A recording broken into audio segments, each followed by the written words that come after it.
On both sides. Gentlemen, we went over the rules in the dressing room. I want to caution you right now to keep this fight clean at all times, protect yourself at all times, and what I say you must obey. Good luck for the SWAT day. Touch 'em up.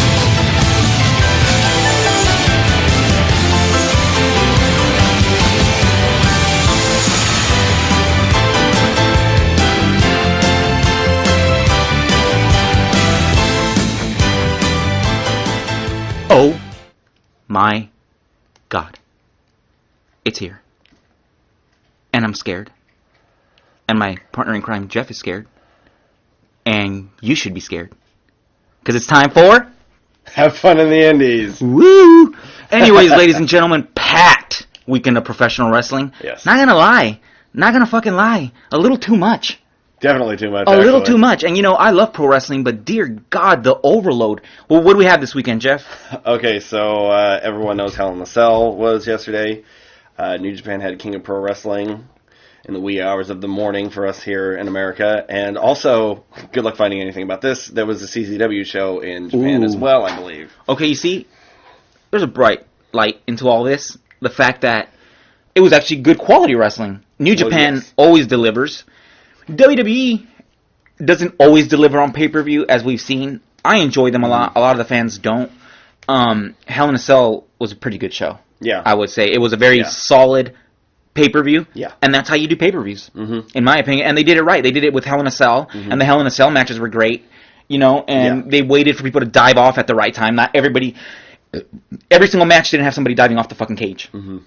You know, off the top of the Hell in a Cell. I actually thought they were going to have more Hell in a Cell matches than they did. They only actually had 2, thankfully. Yeah, that's good. And that's good. They were both unique. You think someone in the back was like, man, you know, we can't have a Hell in a Cell every fucking match like that. After the second match of being Hell in a Cell, you're bored. Yeah. And the specialness is like, it's not special no more. I hope so, because I thought that the WWE title match, oh my God, did I just go back in time? The WWE title match was going to be in a cell too, but it wasn't, so that was good. But moving on. Okay, well, you know what? Let's start off with the WWE pay-per-view. Yep, that's what we're going to do, because we're on the dirt sheets, and it's nothing but results. Yeah, so, we're on PW Insider, our favorite website. Please sponsor us. High Spots, please sponsor us. Pro Wrestling Tees, please sponsor us. Anyways, well, go on, Jeff. I'll let you start it off. All right, so I did not watch the pre-show. Didn't even bother with it. I just went right to the show. I watched Hell in a Cell later than it was. So first opening match of the actual pay-per-view itself was the Usos versus the New Day. Okay, Usos versus New Day is guaranteed.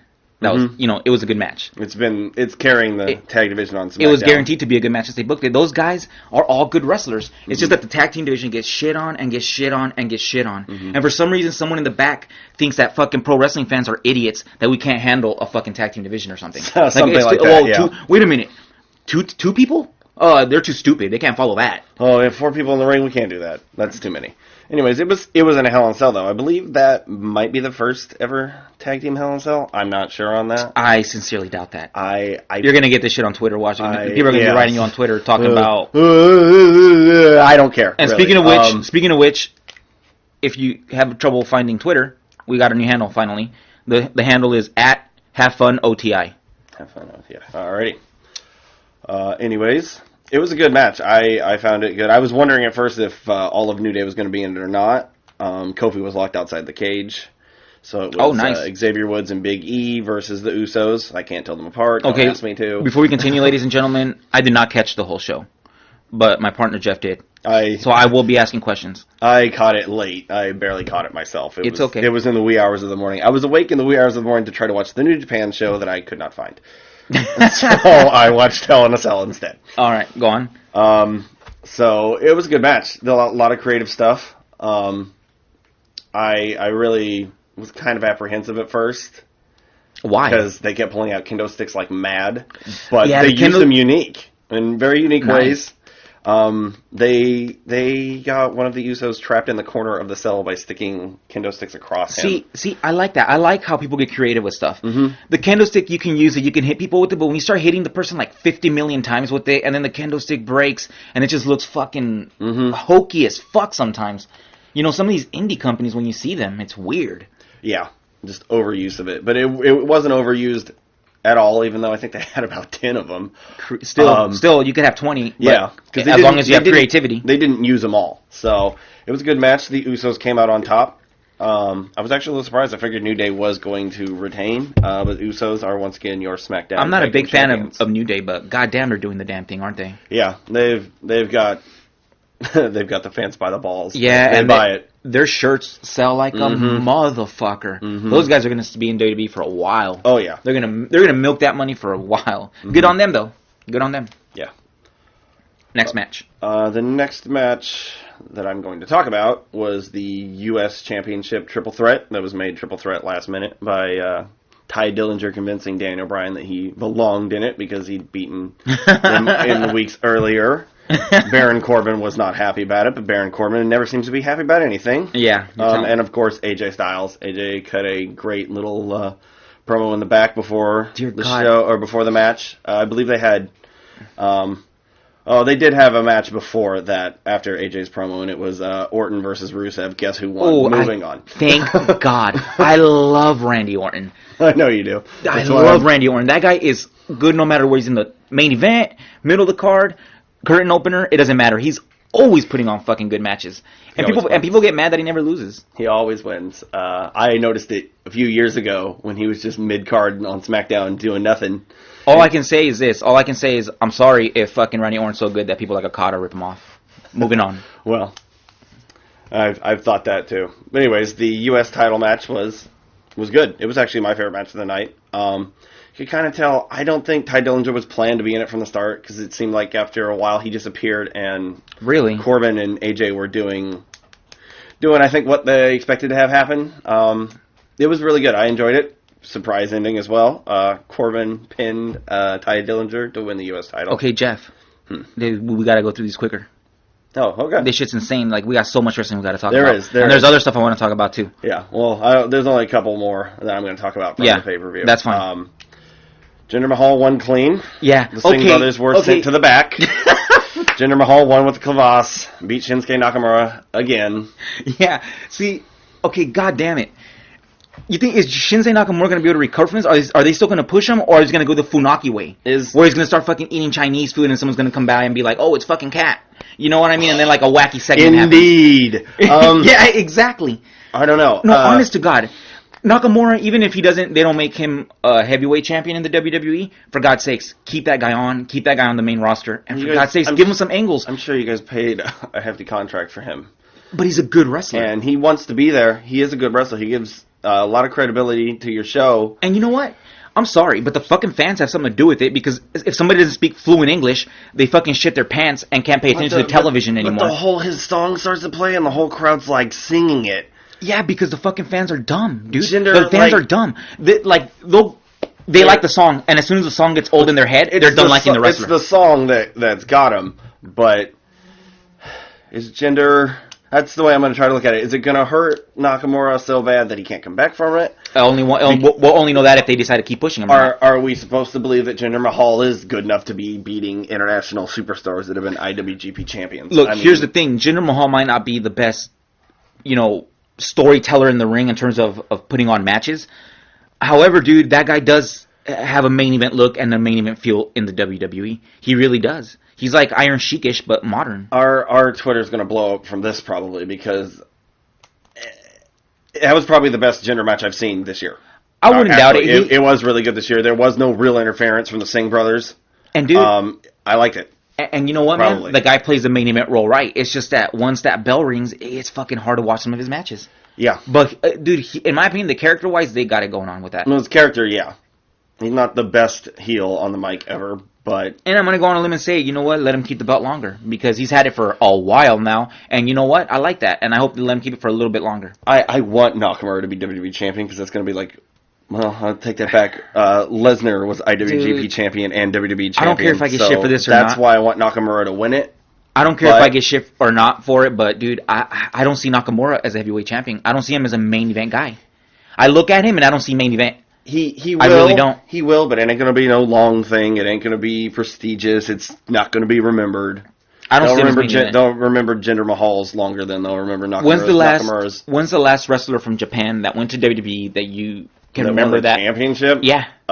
Nobody. Because, you know why? Because all the guys that come from over there, like, Shinsuke Nakamura's awesome. We all know that.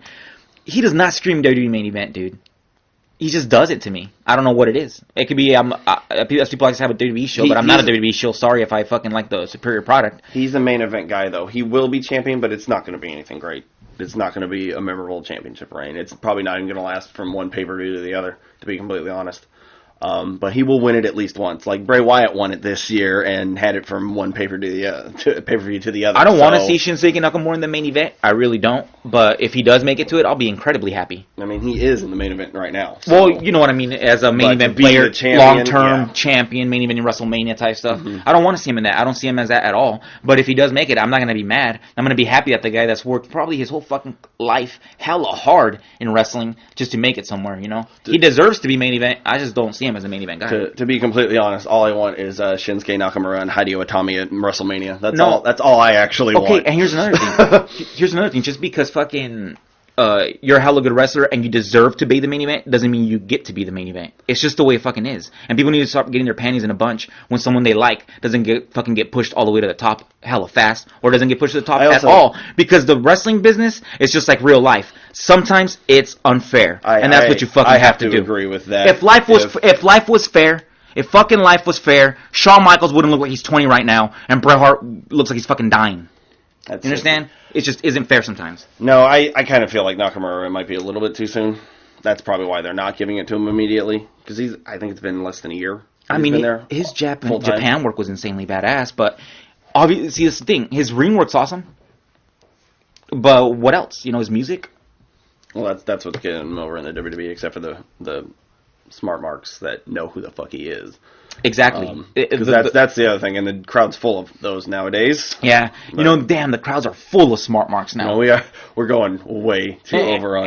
No, you know what? And I'm going to get into this just real quick. And it's funny to me. You got all these smart marks in the crowd, and then Randy Orton wrestles, and they're yelling bullshit like, you suck, la la la la la. It's like, you're a fucking idiot. Randy Orton's going straight to WrestleMania, while your guy's getting cease and desist letters going straight to the high school gymnasium. I would like to say that I only hate Randy Orton as a person. I don't care. He is a great WWE wrestler. I don't care. Randy Orton, the person, is a different story. Yeah, all I can say is if I was Randy Orton, have fun on the fucking Indies for everybody else. Okay, so... On to the next fucking match. The last match of the night is Owens and Shane McMahon, Hell in a Cell. Woo! Fucking Kevin Owens. Hell in a Someone I never thought would make it in WWE because of his body shape. Mm-hmm. And I'm not lying. Mm-hmm. Man, that guy has surprised the fuck out of me. Talented as fuck. Mm-hmm. And he gets away with wearing shorts and a shirt. Motherfucker looks like he came straight out of bed. Yeah. That won't bother me. And you know what's funny? When you're on the Indies, everybody tells you need to wear real wrestling gear. You can't get away with that. You can't get away with that. It's fucking putting limits on people's creativity. It's fucking idiot promoters sometimes. It doesn't matter what he wore. Look at him now. It was also I don't think it's to the day, but this is the 20th anniversary of the Hell in a Cell this year. So... Dude, they put on a Hell in a Cell that rivals Shawn and Taker. Hell in a Cell, I love all the Hells in a Cells they do since the Mick Foley. Actually, the first Hell in a Cell I ever watched was at my friend's house, and it was fucking Shawn Michaels Undertaker Hell in a Cell. That's the first one I watched, and I remember being in awe of that. I had a videotape that I ordered. I can't remember where I found the fucking videotape, but I ordered it through someone. It might have been a magazine or something, and it had that match on it. And dude, that part of the VHS is like all worn out. Dude, I watched that match so many goddamn fucking times.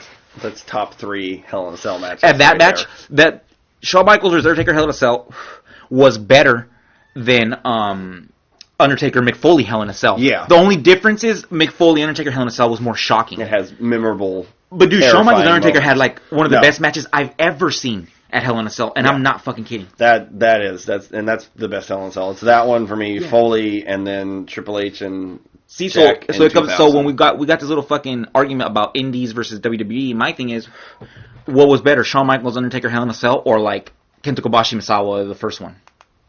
Oh, see, those are hard, and I'm sorry, and I know like the fucking smart marks now. I'm gonna say Kobashi Misawa. Okay, why? They didn't need weapons. Good point. But here's my thing. My thing is they're both incredibly good matches. But all the fucking smart marks now will go to straight up say Japan. just because that's what they're into right now, and they're so hateful towards Well, WWE. you know me saying that is because I've seen these matches, and obviously not back then, but you know that I know Japan better than I don't just like New Japan. I like Noah first. Well, yeah, you watched Japan wrestling with me since before it blew up and got popular. Before everybody started wearing the fucking shirts, and before everybody started expecting WWE to perform that bullshit. Really knew about Japanese wrestling. And I'm sorry, you know what? Japanese wrestling is not bullshit. I love it. It's just it gets on my nerves sometimes how WWE wrestlers don't get respected because everybody wants them to wrestle like Japan guys. Well, and that's really only last, I'd say, 4 or 5 years issue. To be honest. And I'm going to say this, and I'm going to end it with this because we need to move on to this next match. Yeah. But to the next show. We need to move on. Yeah, I feel like Japan. You find me a good Japan match. You find me a Japan match. You're like, that's a fucking 5-star match. I'll find you a WWE match. That's just the same. That's just as good. That's all I can say. Anyways. So, on to Japan. On to New Japan. New Japan's show. We're probably just going to shoot through this real quick. I have not seen the show yet. I was trying to watch it. How about get like the key matches, Jeff? There's at least 4 or 5 key matches from it. So, we'll just start with, I'm not really sure the order of this or not, if it went this way or not. Will Ospreay versus Kushida was an amazing match for this. Wow, that sounds like it would have been a fucking amazing match. I hear. And Ospreay is your new IWGP Junior Heavyweight Champion. Wow. Congratulations for him. Yeah. Good on him. Young, too, no? Yeah. Good. 24. You know, it's great how New Japan's letting all these other foreign talents win a lot of belts and stuff. Japan's always been good to foreign talents, but not as good as these years. No, yeah. You know? No. New Japan's really changed the way. I mean, the landscape. They still get a little weird sometimes. For example, at Wrestle Kingdom, they announced the Wrestle Kingdom main event. Remember? What was it? Okada and... Oh, for Wrestle Kingdom. For this year? Yeah, remember we just Yeah, that'll go along with my results that I'll reveal in a minute. Go on. Also, Roppongi Vice 3K was revealed. Sho and Yo, the Tempura Boys. They also won the junior tag titles from Ricochet and Taguchi. No idea what the fuck you're talking about. Continue. Yeah. And if you're going to send me hate, I don't care. If you don't like it and you think I'm too WWE'd out, don't fucking watch. Turn it off and don't watch ever again. When we find that show, he'll see it. And I mean, it may be just a footnote. I love Japan. I'm still going to watch it. I'm still going to watch these things, you know? Yeah.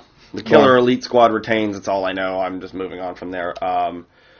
Here we go with the things that are interesting. Naito versus Ishii for the right to challenge for the title at Wrestle Kingdom this year. So explain that whole situation there. Okay, yeah. So Naito won the G1 Climax.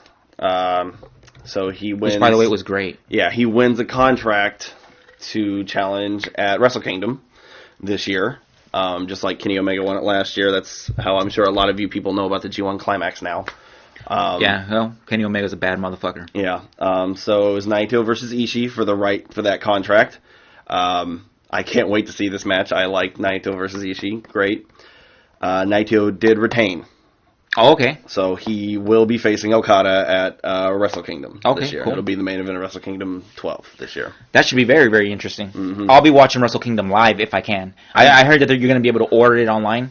Somehow I will be ordering it and I will be watching that stuff live. Subscribe to New Japan World for about $10 a month. And it's changed so much because I remember watching Wrestle Kingdom. I think the first Wrestle Kingdom I watched had like the Dudley Boys versus, I can't remember. It was a bunch of TNA guys. That was a long time ago. And now Wrestle Kingdom. I remember when they were working with TNA. This last Wrestle Kingdom number 11, was just as good as the WrestleMania.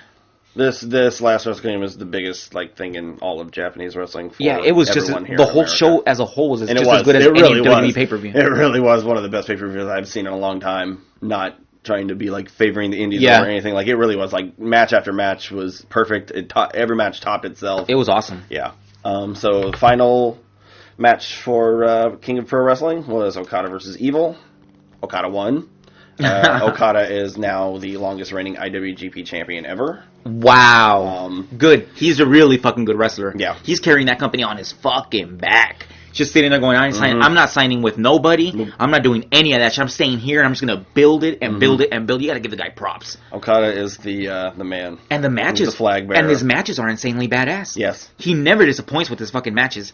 Hopefully that guy, he's so young now, but in a lot of years, when he can't wrestle anymore, hopefully he's very well taken care of. Yeah. You know? Yeah, I think he will be. New Japan will take care of him. I hope so. Or hopefully, sorry about that. Hopefully, It will continue. He is my favorite wrestler as of right now. That's where I can get everybody's little. That's my New Japan dick riding right there, Okada. I love Okada now. And he's the perfect guy to do it. I will admit that I see Randy Orton qualities in him, but he has a lot of Randy Orton qualities. My mouth tastes like shit right now. Let's move on. Oh man, that's hilarious. Oh, that's so funny. Okay, so that's it for the wrestling, right? Yeah. The only thing that we have not watched from this past weekend that we wanted to watch was that CZW match. Well, the one thing that I know we're not going to be able to find, because I haven't seen King of Pro Wrestling yet either. But Tremont No Nita 2 in Japan, explosion match. Believe it or not, has no idea what I'm talking about. They should know. It doesn't. They had a match at CZW the first time. Mm-hmm. August 5th. And it was not the greatest match. You have to understand, Onita's not his prime self anymore. You know what I mean? So you can't expect too much from it, but it was very weird. It was very lackluster from people expected. But I think they might have saved all that for now. The build up to it was really good, but that's what I'm hoping now, because too many people got involved in Tremont No Nita 2, or 1. Yeah. Here in America, but also you can't really do explosions like you can in Japan here in America. No. Yeah. There's a lot more regulation here. But the reason why I say we're not going to be able to find this on the internet at all is because I Googled, and this is what I Googled, Tremont versus Onita 10-9 in Japan, and all I see is stuff from the last one. Yeah, it's not. You're going to have to give it a week or two before that actually becomes out. Plus, it got flooded away with all this other wrestling. Yeah, I literally only found out about it because I was on Combat Zone Wrestling's Instagram, and it was what they posted day before yesterday. Yeah, and if anybody was watching wrestling in Japan, people were watching New Japan. Ago, actually. People were watching New Japan. They weren't watching fucking CZW. But that's fine, dude. I'm going to watch it, and we'll report on it. Yes. I'm just interested in seeing what happens, because CZW always does cool shit. And, sometimes they're a little garbagey. Mm-hmm. Let's put it out there. Mm-hmm. But throughout the years, they've improved tremendously. Yeah. Right? Yeah. Tremendously. Even the storyline. Tremont has this gimmick going on where he's taking out all the old King of Deathmatch tournaments. Yes. Yes. He's taking them all out, and it's very entertaining. Yes. And granted, some of the matches aren't the best. No, but the idea of it's pretty cool. The idea of it. For example, Tremont versus Supreme. I don't know if you people watched that. There was a match with Tremont versus Supreme. Supreme was an XPW guy who was very, very famous in the indie scene. I'm not gonna say famous. He never had a chance at WWE. No, but he was very well known on the indie scene. And they had a match, and it was very weird because I don't think Supreme should be wrestling anymore. No, something looked very wrong with him, either ailment or addiction. And I could tell they did it as safely as possible, to where basically the whole match was, we're going to grab lights and just hit each other with them. Mm-hmm. Not in creative ways, not where you slam each other on them. It's just literally hit them over the head over and over and over. Mm-hmm. And I get why they did it, because Supreme could barely walk down the fucking ring. Mm-hmm. And I'm sorry to say this, because I know that was probably Supreme's big moment, right? So that was Supreme was probably thinking, this is my it's been a lot of years since I did wrestling. I missed this. I'm so old I can't do it. Someone's giving me an opportunity to do it one last time. Yep, I'm nostalgic for it, right? Mm-hmm. But goddamn, I'm sorry. Whatever promoter decided to fucking let this go on, you're a piece of shit. Yeah, you're a huge fucking piece of shit. It did not because look good. If you're gonna have Supreme in a match, even though he's that old, just like Terry Funk, I heard recently had a match, but I will talk about that later. If you're gonna let Supreme have a match and you know how his condition is, don't make it a fucking light tube death match. Because there's a condition there. And for what? Totally something wrong. And for what? At the fairgrounds? For the fucking three hits? It was in a bar. Yeah, exactly. Isn't that bar Game Changer Wrestling is in? In some fucking bar where three hicks aren't even going to give a fuck and probably don't even know who Supreme was? Who am I? And no one answers. Exactly. And if you know who Supreme is, you know that's what he yelled out to the crowd. And come on now. Tremont. I don't know if they couldn't make this happen and they tried or not, but for God's sakes, it's like the most obvious thing. You have the XPW, you have that match with Supreme in fucking Los Angeles. You have it in LA, where anytime Supreme or XPW or any of these people were fucking booked, the place sold out. Or if it didn't sold out, it was at least over 2,000 people. Yeah. You don't fucking have this shit in bumfuck God knows where. I don't even want to know where the fuck it was at. And you're telling me someone didn't want to fucking spare the expense to fucking have it in LA, where you're definitely going to get your fucking money back as you promote it as the XPW star. Mm-hmm. I'm sorry, everybody that watched XPW lived in Southern California, and they will all come out to watch Supreme. Yeah, they will come out just because they hate you because you were CZW. Yeah. Or whatever. Well, it was Game Changer. But that's what happens when you fucking try to cut costs and shit. Yes. I guarantee you someone didn't want to fly out there. And it's bullshit. All of it's bullshit, and it's a stupid decision because they could have had somebody here, one of the indie companies here. They usually will rent out the ring with somebody. Don't feed me this bullshit. They did it wrong. They did that one way wrong. Mm-hmm. Because we found this by accident. Yeah. We didn't even know it happened. No. It was nothing. No, and but it should have been something. But the idea of that whole him taking on deathmatch was nice. You just gotta refine it a little bit. This Onita one is like it's supposed to be the coup de grace of the whole fucking thing. It's actually good. It's actually really fucking good. I like the storyline, and they've been building it up well. Speaking of which, over a year. And speaking of which, this I did not know happened. You said you saw fucking a lucha match under deathmatch rules. So I have a complaint about death matches that sometimes they're not really. They don't use psychology. I'm just gonna go out and say it. So, Lucha Underground, it's been a couple weeks now, had a match between Killshot, Shane Strickland, just Killshot there. I remember him as Shane Strickland. I don't know who the fuck Killshot is, but everybody is somebody else in Lucha Underground underneath the mask. Everybody is. And by the way, kudos to Lucha Underground because that's a good wrestling show. Good idea. Woo, that's a good wrestling show. Yeah. It's like no other. But they had a angle going on between Shane Strickland, I'm just going to call him that, Killshot, and Dante Fox, so I'm not really sure who he is. Okay. Where they used to be like they were in the army together. One of them got left for dead, so now they're having what they were calling a Hell of War match. It was 2 out of 3 falls. First match was First Blood. Second match was No DQ. Third match was Ambulance match. Okay, now I'm going to stop you there, and I'm going to ask you this question. Now, when you say it was a lucha death match, you got to be real careful with the fucking word death match. Now, what do you mean by death match? Because death match there might be like barbed wire and stuff involved. Now, not just weapons and ambulances. That's not a death match. Yeah. So what do you mean? They had a death match. Okay, fine then. I'm gonna blurt something out and tell me if I'm right. Okay, they had a death match. That means they used a pane of glass. They had a pane of glass. What? They had barbed wire. Not a lot. They did not overdo it. It was. How many panes of glass did they use? Like one pane of glass. You know what? That's actually good. I will fucking clap for that. And then one barbed wire board, and they left the glass in the ring and used it again for bumps and everything. They had the deathmatch feel to it. It was a deathmatch with psychology. Did they do a lot of lucha moves on there? Yeah. They still kept the hype line going on? You're going to have to watch this. It's actually really good. Okay, we're watching it as soon as we're done filming this. Yeah, totally impressed by this. I saw it in highlights first on YouTube and thought it was just one long death match, but it's oh my God, it's different, I can't wait. But it's sick actually. I haven't seen straight up. I haven't seen deathmatch with psychology in it since FMW. It's been a long time, dude. In the 90s, and they were women. Combat Toyota. And that's another thing we were talking about with all this deathmatch shit. They need to revamp death matches. The deathmatch style needs to be revamped the same way the strong style was revamped. Even though I fucking way much prefer strong style of the 90s than I do the shit strong now. Style, not evolved. The strong style evolved of today, which is still cool, but death matches need to evolve. Dude, my thing is, why don't they have it to where there's wrestlers that specialize in one thing and they use the weapons to do it? For example, you have a guy. Let's say, for example, you have a guy like Daniel Bryan, and instead of him going in there just smashing people with light bulbs, why don't you make him do a Boston Crab with a light bulb? Make him do technical submissions that he uses weapons to make them even more fucked up. Yeah. Then you have the typical deathmatch guy who's just a brawler. Then you have the high flying guy who uses the weapons as like to cause high flying maneuvers, cause more pain. You know? Yeah. Any of that shit needs to evolve because the whole fucking coming out of your kitchen and slamming each other on fucking cactuses and all this other bullshit. I've seen cactuses, fucking rat traps, all this fucking garbage needs to fucking stop. And if you're gonna do it, you're gonna fucking have to learn how to do it right because nobody takes you fucking seriously. And that's why there's very few companies that know how to do it right.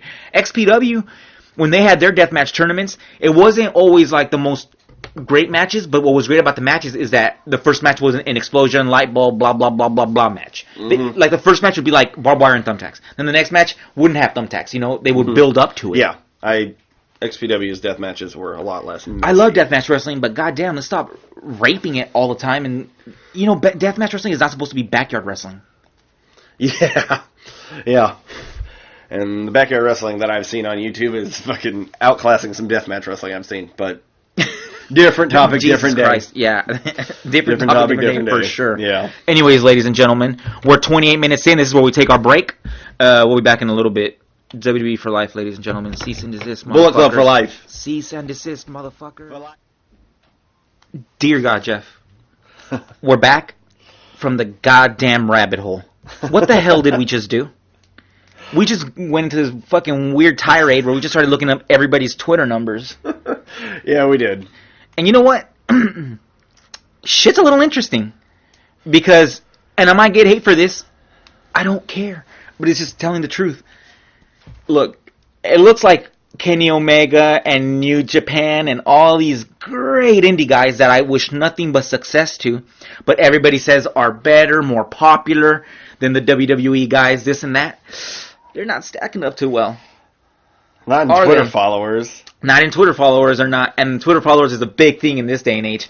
Twitter followers are so important that at one point the UFC had this thing where if you got a certain amount of Twitter followers a month, new Twitter followers a month, you get bonuses, money for it. That's how important some of that shit is sometimes. I don't even have a Twitter. Anywho, you know who I was surprised had like low kind of Twitter number? It's not low, but Vince. You know, Vince McMahon had 1.84 million, and you decided to look up fucking Donald Trump to see who. Yeah, Donald Trump is a WWE Hall of Famer as well as President of the United States of America. So Dude. that's why we're only looking at people involved in wrestling or I guess MMA because we did a few of them. Okay, but it's fucking crazy how you're a Trump supporter and you're part of the 40.2 million people that follow him on Twitter. 40.2 million. That's fucking crazy. I do not have a Twitter, people. I do not have one. I don't even understand how to use Twitter. Okay, so, and he's not denying supporting Trump. I know. I should be focusing on not. Yeah, no, that's. No, it's just politics. We're just fucking around. We don't really take politics seriously. It's not a political this is show. Not a political podcast. We just talk shit. We're not educated enough to talk about if Trump's good or bad or whatnot. But Donald Trump was in the WWE. Yeah, so, he's got 40.2 million followers. But here's what the thing that amazes me is, see, I wanted to go down the line, so I told myself, who's the top guy in the WWE at one point right now? Who's not super main event, but he's a top guy nonetheless? Randy Orton. Right? Randy Orton's a top guy right now. He's not in the main event that much right now. He's there all the time. How much do you think Randy Orton had? I guess 3 million at the least. 3 million at the least? Mm-hmm. I figured he would have 1 million at the most. Guess what he had? 5.64 million Twitter followers. Mm-hmm. Now, let me get to my fucking point. This is my point. Randy Orton has 5.64 million Twitter followers, right? He is a big star in the WWE, but he's not like the top guy right now. So who's like a star in the Indies right now? That's like Randy Orton level, but in the Indies. Someone like, I don't know. Okada. Yeah, Okada, right? Okada, see? And not only that, no. Well, let me get to Okada later. There's been too many Randy Orton Don't get Okada right now. In this podcast plus you can't do Okada. My liking. Plus my mouth tastes like shit right now, people. Hey, it's the fucking goddamn truth. I admit it. Still tastes dirty. Okay, so we're going to talk about Okada here in a little bit. Okay, Randy Orton, 5.64 million followers. Kenny Omega is in that boat to where he's... Kenny. Yes, I'm going to compare him to fucking Kenny Omega because Kenny Omega is in New Japan and he did have some main events, but he's a United States champion there and he's mostly mid-card co-main event. Just like Randy Orton is mid-card co-main event. And everybody wants to fucking suck Kenny Omega off all the fucking time. And that's great because he's obviously a good wrestler. I like the way he wrestles. I will always tune into fucking matches. But this is how people are going to hate me. You have to be in WWE if you ever want to be remembered as a fucking anything in this pro wrestling business. Maybe not in Japan because back then people like Misawa, Kenta Kobashi, all those guys became legends without being in the WWE, but they became legends in Japan, maybe Europe. They didn't become worldwide legends. Because, believe it or not, all you fucking smart marks and this and that, when I went this summer to New Japan Pro Wrestling Live G1 in the USA, both fucking nights, half the people in there, more than half, didn't know who Kenta Kobashi was, didn't know who Misawa was, they didn't even know who Kenta was if I didn't call him Hideo Itami. So, don't start with this bullshit about all these guys are hella popular everywhere else because Randy Orton's got 5.64 million followers and he's a mid-carder right now. And Kenny Omega, the mid-carder, who's hella popular in the Indies right now, only has 190,000. Not even 200,000 fucking followers. Yeah. I hate to say it, dude. I wish there was a way that these guys could be remembered as icons without being in the WWE. But the fact of the matter is you have to be in the WWE to be anything. I'm sorry, you people hate to hear that shit, but it's the fucking truth. If not, I mean, as long as he's content with being a legend in Japan only, or being a legend in Southern California, on YouTube. PWG's not on YouTube. Shut up. You're always fucking defending. If you find PWG on YouTube, you report it to Super Dragon immediately. You're always defending these indie guys. Anyways, it's pretty crazy, huh? So, who's the top in WB right now? It's John Cena, right? Who has the most followers? From who we looked at, that's, basically an active WWE wrestler right now, going into part-time, but 10 million. 10.3. Cena has around 10 million fucking followers. Who's the most popular guy in all of Japan and Indies right now in terms of he's the main event almost every fucking time. He's the one carrying the show. The biggest company outside of WWE is New Japan Pro Wrestling. And who's their main event right now? Who's not only their main event, it's like hardcore their main event. He's always there. He's always in the main event. He's the guy who has that shit on his back, carrying that shit. It's Okada. He's their guy right now. He's their Misawa. You know what I mean? He's their Kawada. And how much does he have? 2.6. He has 2.6 thousand followers. 216K, excuse me. You forgot how to read numbers? I'm reading my notes, and my notes are shorthand. Really, really shorthand. All right. Anyways, he's got 216,000? Mm-hmm. 216,000, dude, is not even 500,000. He's beating Kenny Omega. Not even 500,000. It's not even 500,000, and you're performing in front of thousands of people every time you perform. Packed arenas. You're on television over there. You're the most popular guy in professional wrestling over there, and all you got is 216,000 fucking followers. Mm-hmm. And my thing about that is, it's because you're not in the WWE. He's only been known about since the beginning of the year. If anybody wants to help us out, tweet us at HaveFunOTI and answer this question for me. Does anybody know how much Twitter followers Kenta had before he got into NXT? Yeah, he's been in NXT for a while. I wonder if they've been bumped up or not. Let's look up Kenta. I know. I was thinking that. Why didn't we look up Kenta and Shinsuke Nakamura? Okay, I'll look up Kenta first. We needed to look up. Hideo Itami. Yeah. On this show, you'll see sometimes we call people by what we know them from first. A lot. Yeah. Okay. So, Hideo Itami. This must be his real one. And he's, but you have to understand, he's not on the main roster yet. But he does have a little bit of followers. 152,000 is not a lot. How weird is that, dude? How weird is it? How many people were cheering Kenta in the crowd at the NXT show we went to? A lot of people. See, not a lot of people were. It was like a little row. It was like just us and maybe the people that heard us say That's the problem. Everybody's gonna forget all the shit he did. Mm-hmm. It makes me fucking sick. Everybody's gonna forget all the shit he did, and if WWE doesn't use him right, they're all only gonna remember the shit he did in WWE. Especially if they do the dumb bullshit they always do, where they bury an Asian guy and then they start eating cat on fucking television. You know what I'm saying? Because they do dumb bullshit like that sometimes. The Kai-En-Tai was horrible, but I mean, looking back, like Hakushi was the first one I remember. Jinsei Shinsaki. Yeah, but that guy got a little bit of credibility because he was main eventing with Bret Hart all over the place, and he stayed badass. And they kept him. Mm-hmm. They kept his fucking goddamn integrity. Mm-hmm. Then Kai-En-Tai, then Yoshitatsu. Kai-En-Tai, you gotta admit though, Kai-En-Tai, they did become very stereotypical, but Kai-En-Tai were actually funny, dude. Oh, it was hilarious. They actually were funny. Actually, looking back now, that's probably incredibly racist what they were doing. A lot of the shit was very weird. Indeed. Shinsuke Nakamura, who's just main evented. Well, no, he did not main event. It was like it was the main event. It was for a co-main event. It was for a heavyweight championship. It has 433,000. That beats Okada and Omega. Yeah, that's what I'm saying. And he's been getting pushed in WWE, but not like down your throat yet. You get what I'm saying? I guarantee you, before he went to WWE, he was not at almost 500,000 followers. I wonder what he was at before. Yeah, that's what I mean. If you guys know these things, like Shinsuke Nakamura and Hideo Itami, screenshot us. Yeah, let us know at HaveFunOTI. That's our Twitter. Let us know because we're really curious about this shit. All right, that's weird, huh?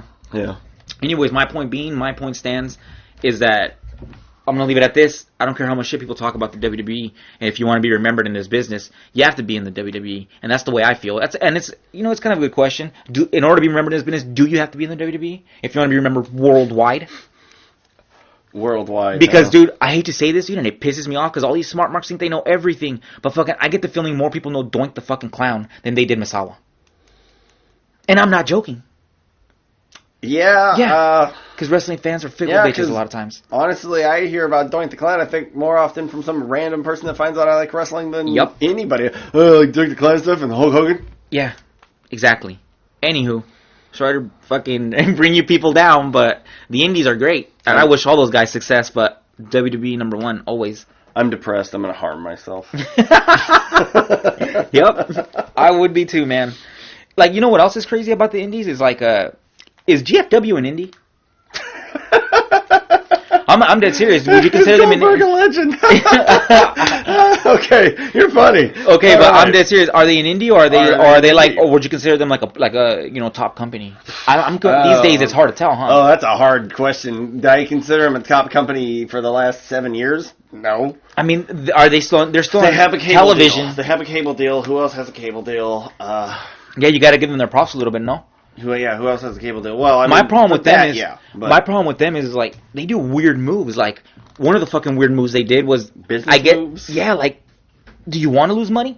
Mm-hmm. Is losing money like what you want? Because I thought Anthem bought them to stop losing money. I read somewhere that they weren't going to run Orlando that much anymore. You know, they were going to go throughout the United States more and run different buildings. And look, I get the idea of that, but holy shit, this is not the territory days. I don't know how much money you're going to make off these shows where you have to pay for the trucks to carry the ring to the fucking place. Dude, it's a lot of expenses for shit like that. And right now, GFW is going through a transitioning period where they're having all these fucking legal issues. Stay where they're stable as possible. They're having all these legal issues, right? And the motherfuckers are deciding to go on tour right now. Right now, you need to fucking focus on your talent, and you need to focus on your fucking product. For example, whatever happened to Reno Scum? Exactly. What happened to Reno Scum? What happened to Reno Scum? Exactly. Dude, Reno Scum, even though people are saying that gimmick has done before, yeah, that's what wrestling does. Sometimes you get the same fucking gimmick. But Reno Scum was doing that punk gimmick goddamn perfect. Their matches on those shows, every single one of them, even the ones where they weren't, like the light wasn't shone on them, were fucking good. Yeah. That was a good goddamn tag team. That was a good few weeks of GFW that we were actually watching it. Like we were watching that show every week all the way through. Yeah, and it's what I'm wanted saying. to. And that's what I'm saying. It's little things like that, not running Orlando anymore, going on tour and spending more money, getting rid of talent like fucking Scum. God damn, they were fucking good. It's retarded. Why don't they give these people a chance? Dude, Northern California professional wrestling is so fucking underrated, dude. Reno Scum should be places. Rig Luxury should have been in a lot of fucking places.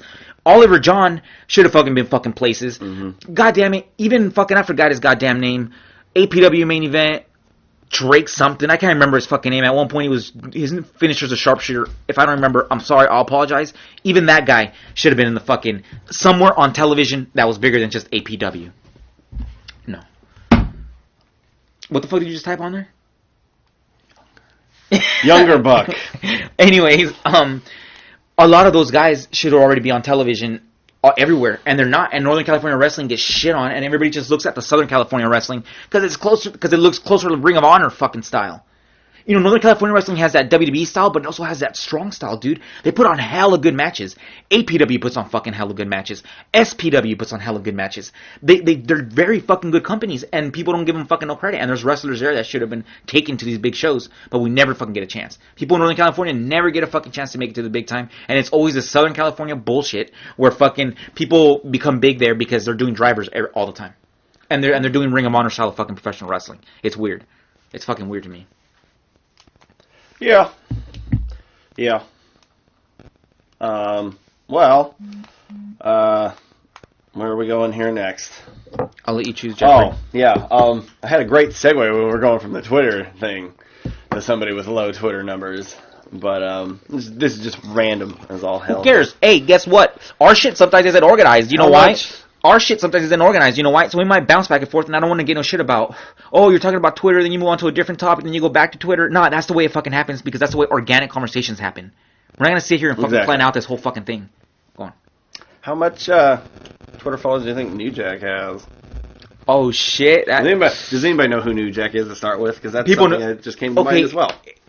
God damn it. I know, right? Do you know who fucking New Jack is now? Now? People have to know who the fuck New Jack is. That guy, not because of his fucking wrestling prowess, but because, you know, he kind of stabbed people sometimes in the ring. You know, I'm assuming New Jack does not have a lot of Twitter followers. No. How many does he have? No, he does not. We did look at this. 3,000? I wanted to say it was almost a 3.9. Okay, I'll look it up right now. We don't need the exact numbers. They're not good. They're sad no matter what. Okay, don't talk shit about New Jack. Do you want him to come fucking kill you? No. No. Jesus. New Jack. Okay, the stabbing thing I liked, okay, when he did it safely, not when he cut open 16-year-old children or anything like that, but do you remember New Jack at the XPW Cold Day in Hell show? Oh, shit, I do remember. We were there. Oh, my God, I do remember. Way back in that was the 2008? last XPW show, and Cold Day in Hell and New Jack was there, and did he retire that show? It was supposed to be his retirement match. It was him and Mustafa against, I do not remember who they were. Somebody else that was calling themselves something gangsters. Not the original gangsters, but New Jack Mustafa. Uh-huh. It was a okay match. It was a New Jack match. It was a New Jack match. It was just a New Jack match. It was what we expected. You know? I think there was some stabbing, but not in any, like...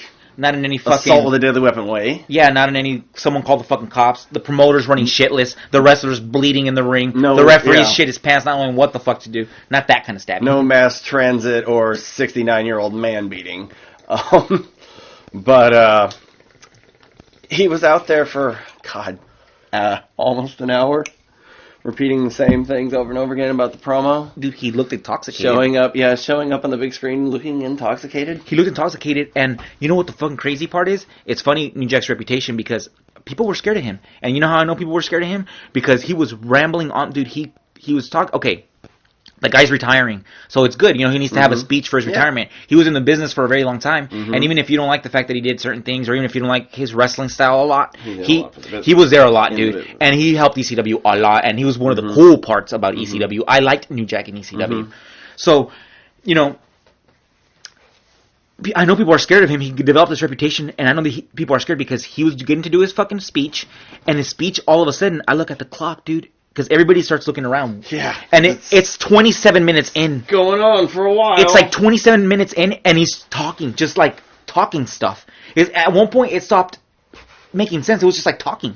And nobody really wanted to go up to him and tell him to put the mic down. And the promoter even sent somebody to try to get it. But they didn't straight. It was like they were scared to tell him straight up, like, "Hey, let's go to the back," and they were trying to make it a thing where it's like, "Hey, have a beer and let's kick it." They were trying to lure New Jack to the back with half a bottle of King Cobra. Exactly. If I remember correctly. Fucking Supreme comes out with liquor or beer or whatever, some sort of alcohol. Hey, come on, buddy. Yeah, and they're trying to lure him to the fucking back. Ring.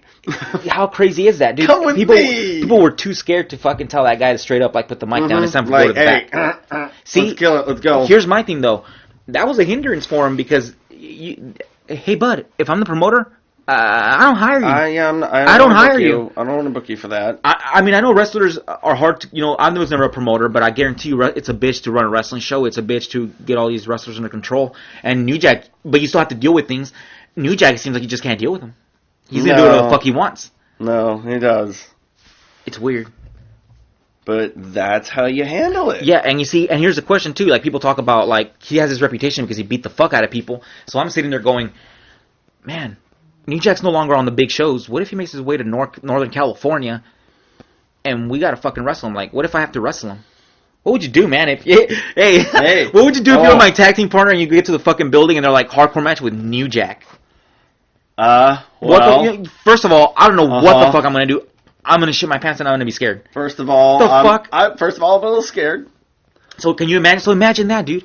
And then it gets worse. You show up, you're on the fucking marquee to wrestle New Jack, and the motherfucker, you go up to him and he just tells you, "We'll call it in the ring." As he's sitting there fucking with a giant knife, probably. I have a spike in my boot.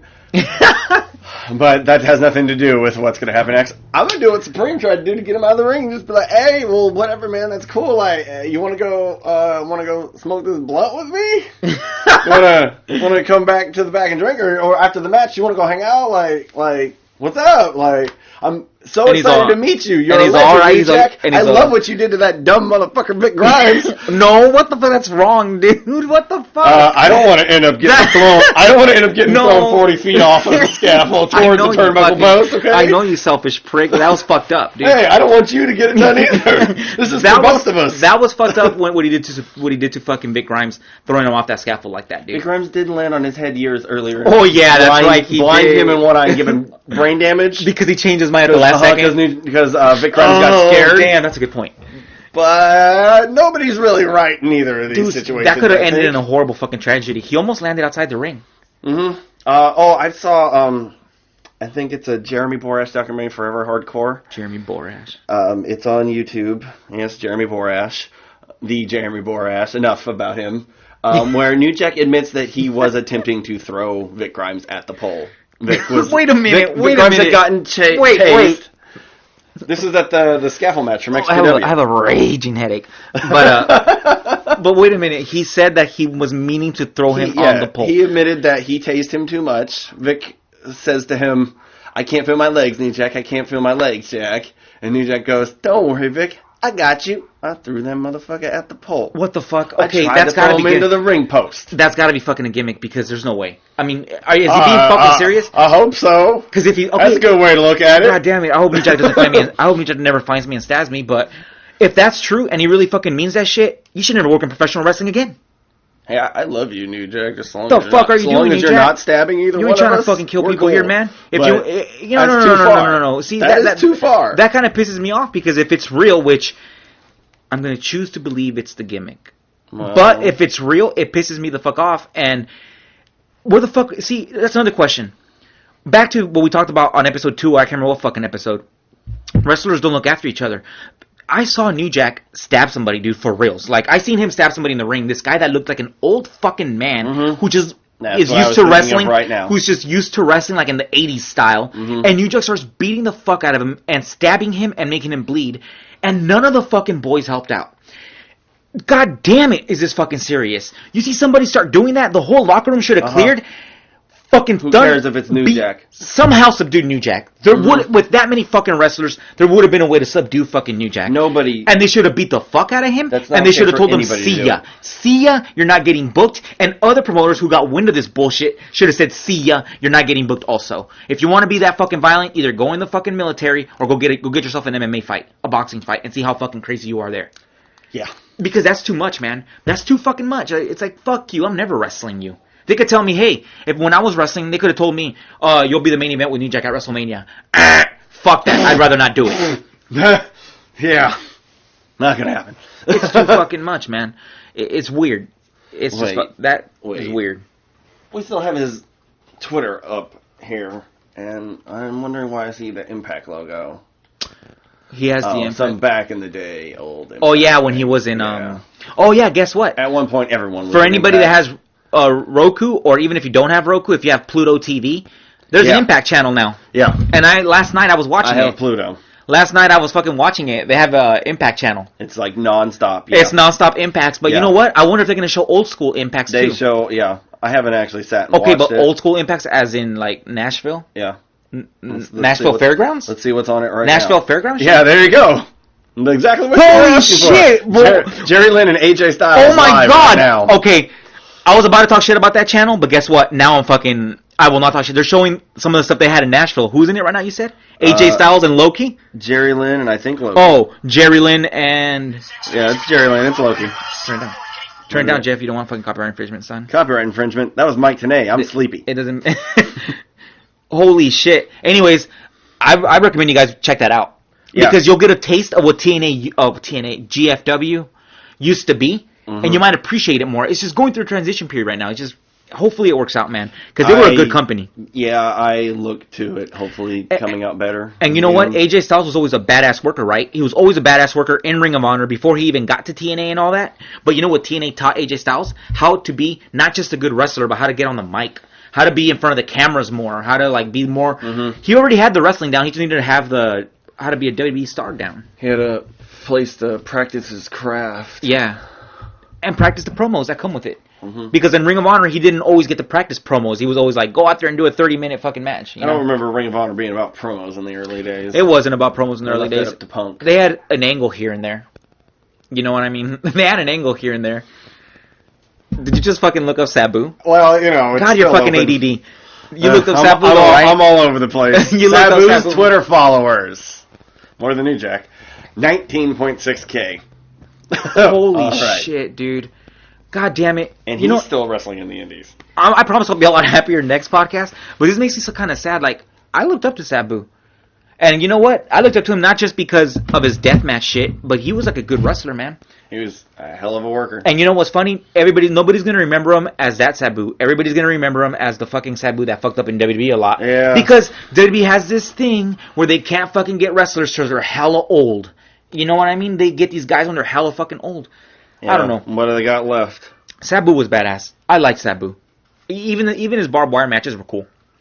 That was the first time I ever saw barbed wire. Yeah. My first time I ever saw a barbed wire match like that. Actually, was it the first time we ever watched barbed wire was that woman's death Or was match? it? I don't remember now. Well, no, because you would see the clips when you'd watch the ECW show back in the day. And like true. True. That's the first time I saw it like that. The first because the first true death match we watched that we saw was Megumi Kudo and fucking Combat Toyota FMW. In FMW. And I swear to God, that's how you do a death match. Mm-hmm. Dear God, those girls put on one of the best matches I've ever fucking seen. That is the best death match I've ever seen.